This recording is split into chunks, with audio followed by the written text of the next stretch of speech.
What did you want to be when you grow up?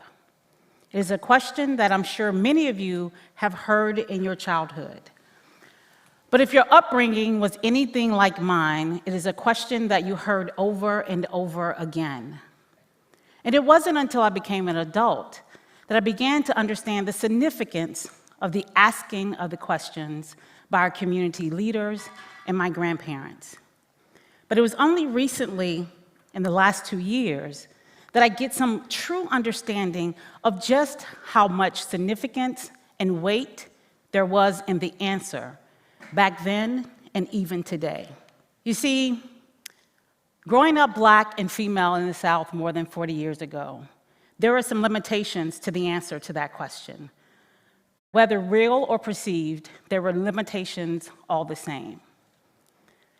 And so, what I want you to understand at this moment, as a young girl growing up, with all that was happening right after the Civil Rights Movement, all of the advancements of the struggle, things that were meant to push and advance the African American community, things like the Voting Rights Act, the Fair Housing Act, and affirmative action. And my generation was supposed to be taking full advantage of all of those opportunities. So, when they asked the question, what do you want to be when you grow up? It meant something to them. I remember hearing this question one summer at Vacation Bible School. And if anybody is here from the South, you understand that Vacation Bible School is not to be confused with BTU Training School or Sunday Go to Meeting School. It is Vacation Bible School.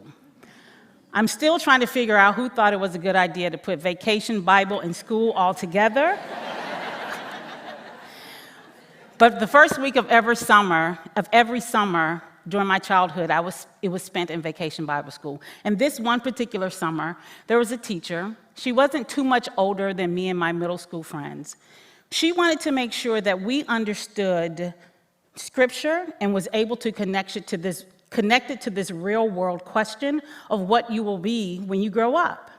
And so as my gaggle of girls sat around lunch that day trying to figure out what we were going to say, thinking back now, it was a really impressive group of girls because they wanted to be things like civil rights attorneys, educators, and doctors.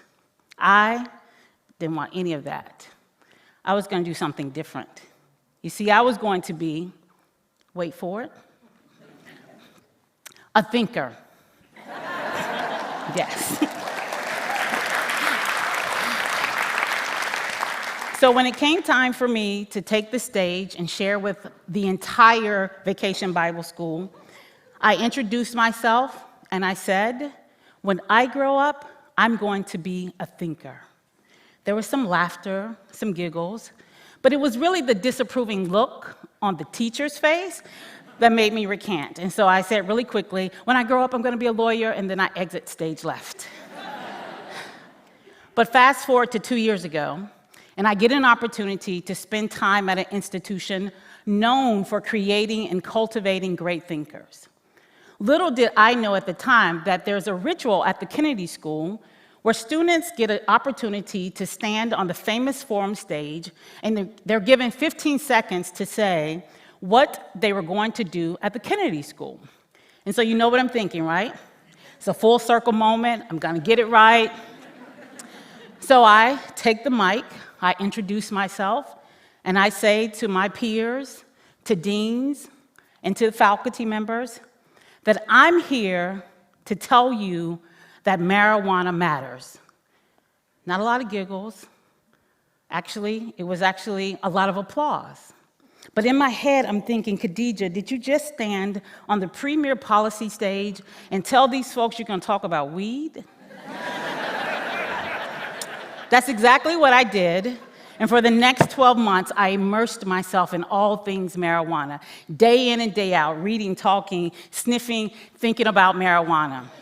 So much so, my lovely wife, Robin, banned the topic from the dinner table. But here's what I came to understand about marijuana. And if you don't remember anything else from my talk, please remember this. that for all of the gains that we were trying to make with the civil rights movement, fair housing, expanded opportunities in education, employment opportunities, building the wealth of the African American community, the failed policies of the war on drugs single-handedly undid all of that.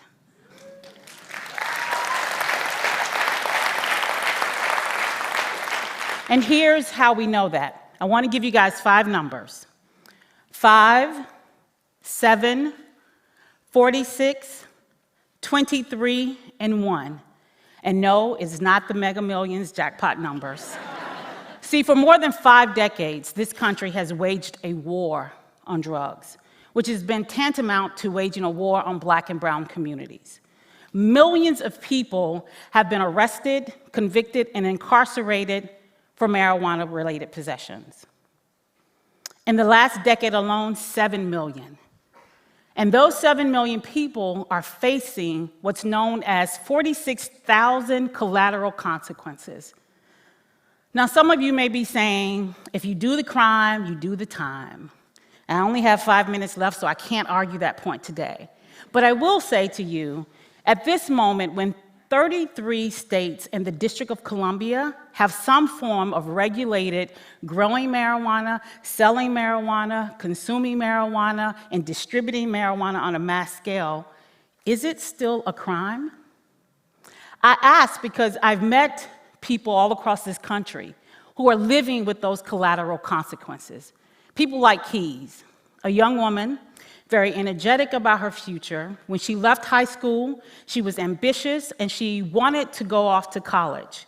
But before she could realize that, she was stopped for a routine traffic violation. I think it was a broken headlight.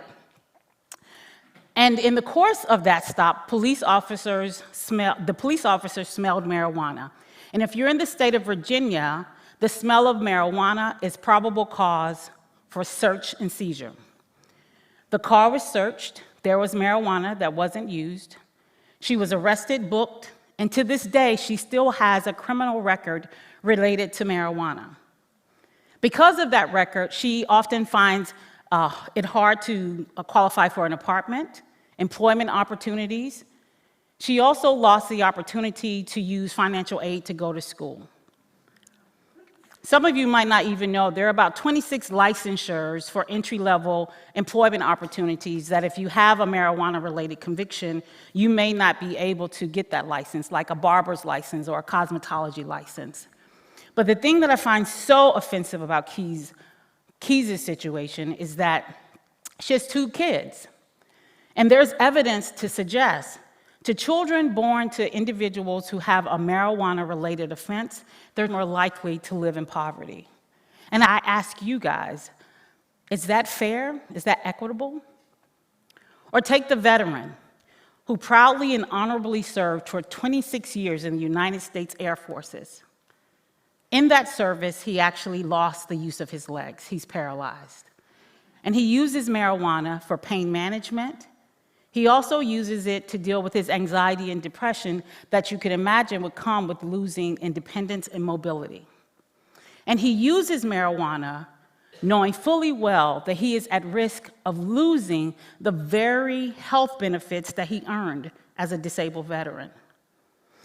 You know, people ask me all the time, Khadija, why marijuana? Why are you so passionate about marijuana?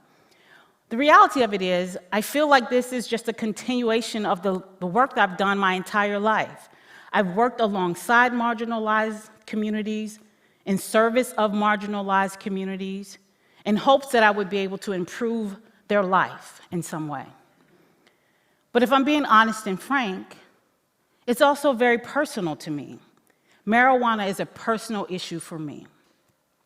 You see, that veteran happens to be my father, retired Master Sergeant Willie B. Tribble. And I will fight for his right and the thousands of other veterans to get the life-saving, and we don't know that yet by research, but I suggest that it could potentially be medicines that is quality and safe for veterans. And Keys is my daughter-in-law.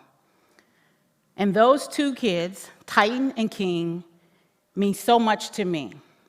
And just like my grandparents asked me, what do you want to be when you grow up? I want to be able to hear from my grandsons anything they want to be. Thank you for listening.